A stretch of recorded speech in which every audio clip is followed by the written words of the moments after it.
host Tom Vasel here, and today I wanted to introduce you to the third game in the Dice Tower Essentials line. Now, as a reminder, the Dice Tower Essentials line is a line of games that Arcane Wonders and I are working in conjunction together with, and these are games that I love. If a game is in that line, that means I really love it, and I think you should have it in your collection. The first game came out last year, which was Sheriff of Nottingham, a game I've really much enjoyed. Game number 2 was announced last year, City of Gears, and that one is under development and actually starting production, so you'll see that one coming to stores in a very light, cutthroat Euro game. Well, we just signed the third game in the series, and that is Onitama. This is a light two-player abstract game from Japan, from conception.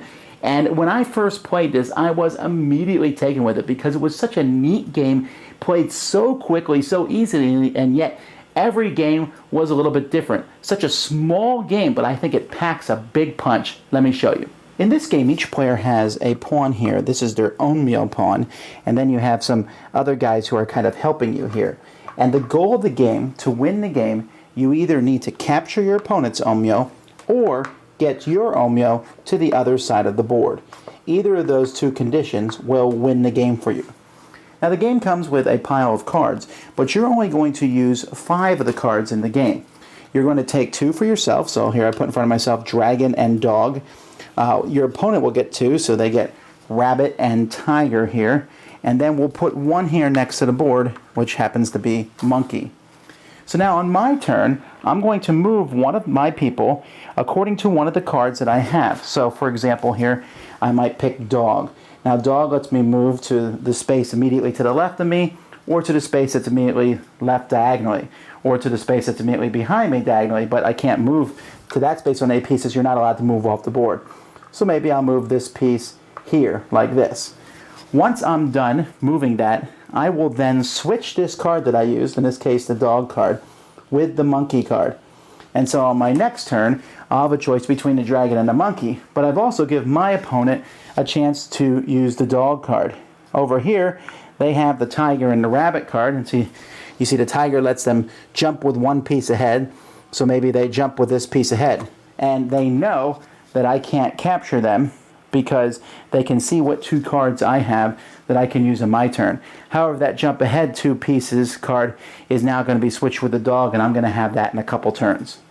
And that's really it. That's the entire game, is utilizing these cards. So each game is going to feel different because you'll be using 5 different cards for each game. And there are different cards that let you, jump around. Maybe this one here lets you go forward and backwards. There are some cards that move differently depending what piece. If your omyo is moving, he can go forward 2 and to the left 2. If one of your regular pawns is moving, it just goes forward 1. And then the opposite of that. And so the different movement cards are going to allow you to maneuver around the board and do things in different ways. So there you have it. I love this game. I thought it was really neat. Every time it feels differently. The choices are, you only have 2 cards to use and 5, less pieces to use, because whenever you land another piece, you capture it. So as you're taking pieces out, there might be fewer options. But when you use a card, you're thinking, I am giving this movement to my opponent.